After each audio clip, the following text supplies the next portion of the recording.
My girlfriend told me I'm heading to my sister's place for the weekend.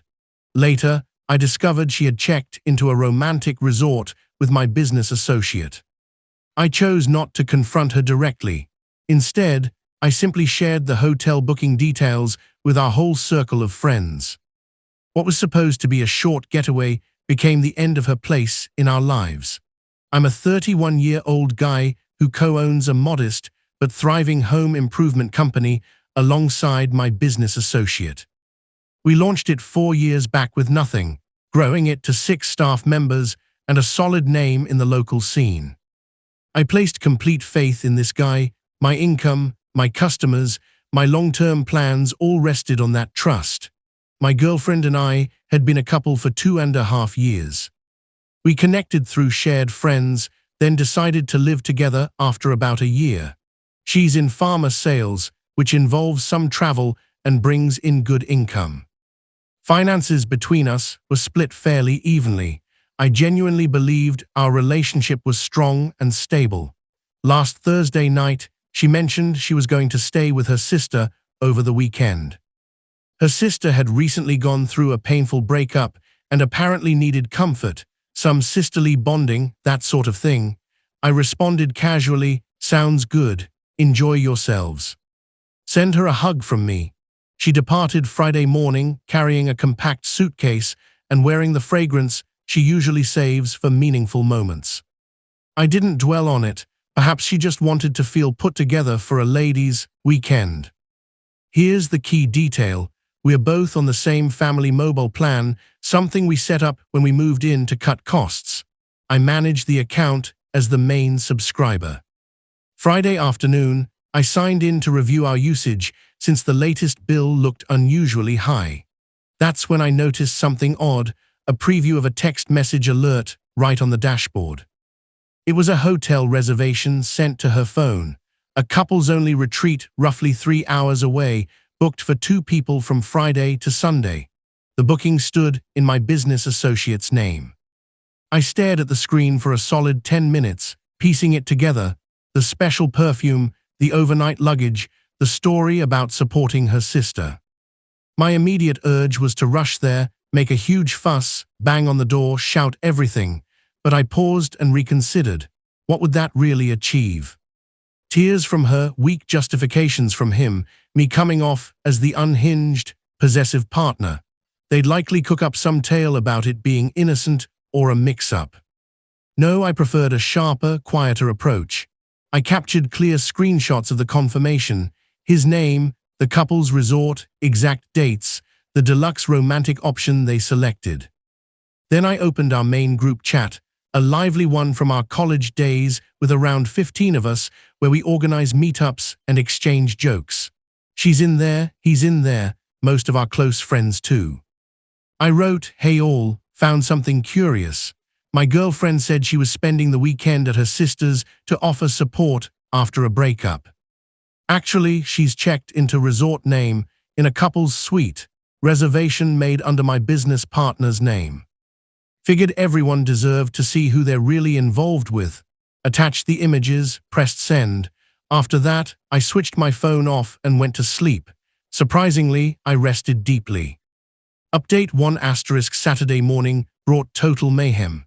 I powered my phone back on near 9 a.m. and faced 32 missed calls plus 89 unread messages. The group chat had gone nuclear overnight. My girlfriend rang me 17 times from midnight to 3 a.m. My business associate tried 8 times. Her sister called twice. His wife, yes, he's married, more on that shortly, called 4 times. The chat reactions poured in. One college friend wrote, "Dude, seriously?" Another, "Is this legit?" Wow, someone else, "We literally ate dinner together last week." What is happening? Around 1 a.m., my girlfriend attempted cleanup in frantic messages.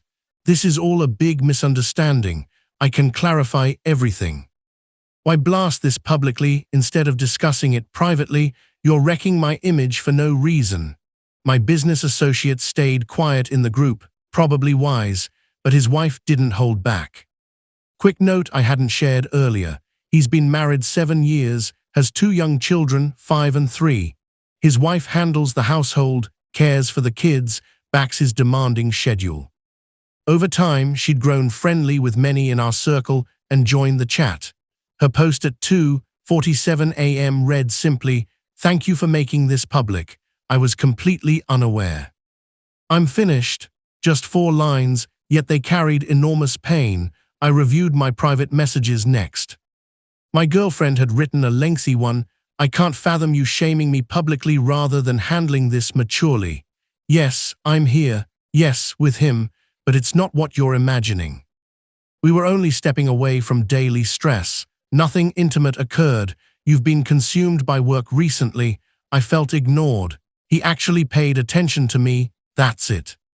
You've blown this way out of proportion, and now everyone sees me as the bad guy. I hope you're satisfied ruining what we had." I read it twice, felt ignored. I worked too hard. "Nothing intimate, supposedly." My reply, "The booking lists a romantic couples package. The room features 1 king-size bed. You claimed you were at your sister's. I'm not the person who ruined anything. Don't return to the apartment." She phoned right away. I didn't pick up. Then my business associate messaged, "We have to discuss this. Things are spiraling." "Meet at the office." I answered, "Monday works. Bring your attorney." Update 2: Monday arrived. The weekend felt heavy yet useful. Saturday afternoon, I returned to the apartment and carefully packed her belongings, not discarding anything, no interest in lawsuits, just boxing everything neatly and storing it in the guest room. I also replaced the locks. The lease is solely in my name. She only helped with rent, legally secure, morally even more so. Her mom phoned Sunday. Lovely conversation. "How could you humiliate my daughter publicly? Personal matters should remain private. You're spiteful and small-minded. You'll regret this."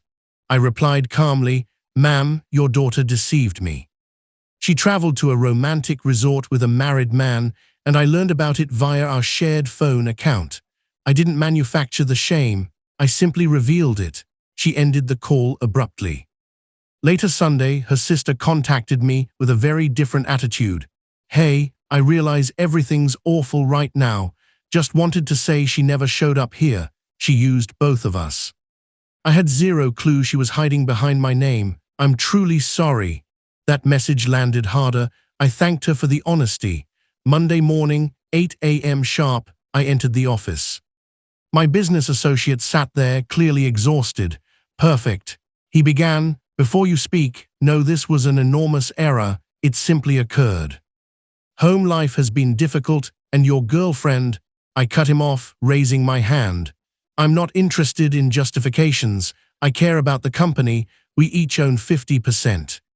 I want you gone." He actually chuckled. "You can't force me out. Equal partners. Worst case, we sell everything and divide proceeds." "Fine, sell it." His expression shifted. "Hold on, you'd throw away 4 years over this. You threw away 4 years the moment you booked a romantic escape with my girlfriend while holding half my life's work in your hands. I'd prefer rebuilding alone than seeing your face daily." He switched tactics.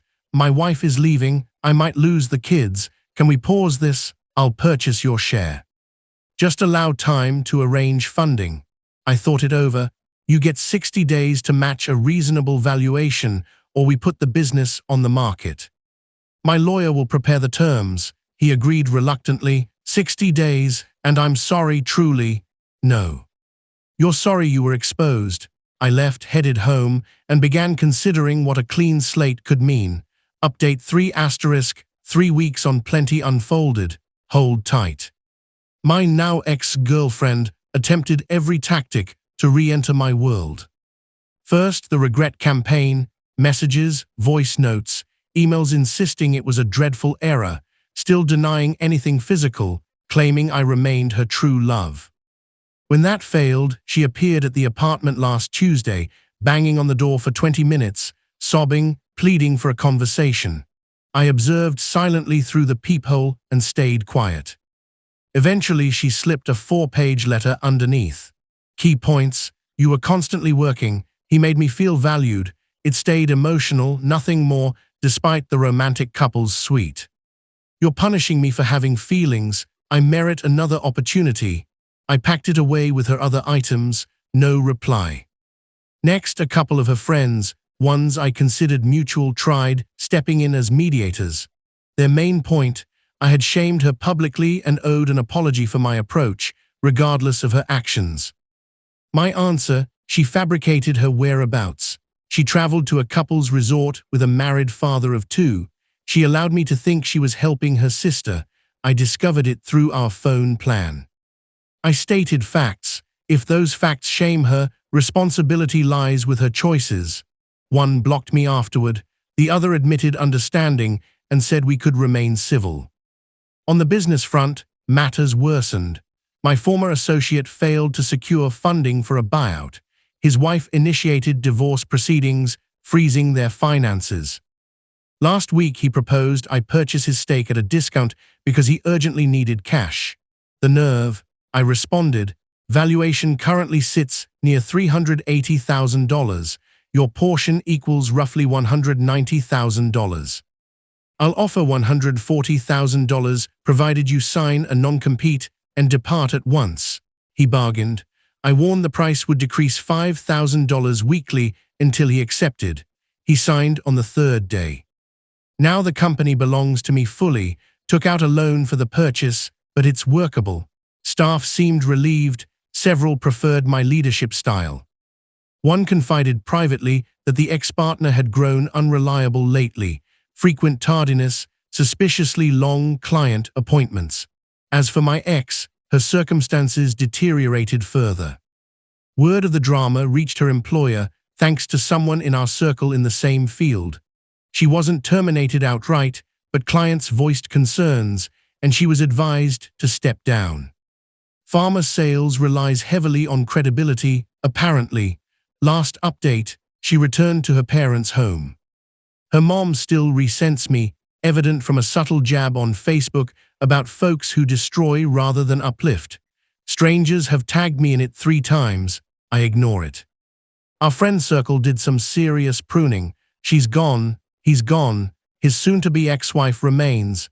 Interestingly, we met for coffee recently. She expressed gratitude for the exposure. I'd suspected things for months, but lacked evidence. He dismissed my worries as paranoia, called me irrational over late nights and odd messages. You provided clarity.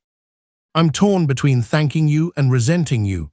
Both make sense, I said. She actually laughed. First time in weeks, she noted. My ex continues reaching out via new numbers and addresses. Always the same theme. It was an error, she still loves me, we can fix it. Recently she emailed a detailed plan, counseling, better communication classes, joint therapy, all the standard phrases. I finally answered, I respect that you're trying to improve, but this wasn't a simple slip. You chose repeatedly to lie, mislead, betray, and hide behind your sister's name. A mistake is accidental, like leaving lights on. Your actions were intentional. I wish you the best moving forward, but we are finished. Kindly cease all contact. No messages since. A small relief. My ex-partner now works at a rival firm with a big salary drop. His wife received primary custody. Child support consumes most of his income. Consequences arrive slowly but completely. Me. I'm managing, not fantastic, not awful. Operating the business alone demands more effort, yet it feels honest. I began therapy 2.5 years with someone leaves echoes that need addressing. Rebuilding trust will take time. What I return to most, I never shouted, never stormed the resort, never smashed anything. I simply presented the facts and stepped aside while reality unfolded. Some call it harsh, perhaps, but she arranged a romantic escape with a married man who has 2 small children, all while assuring me she was consoling her sister.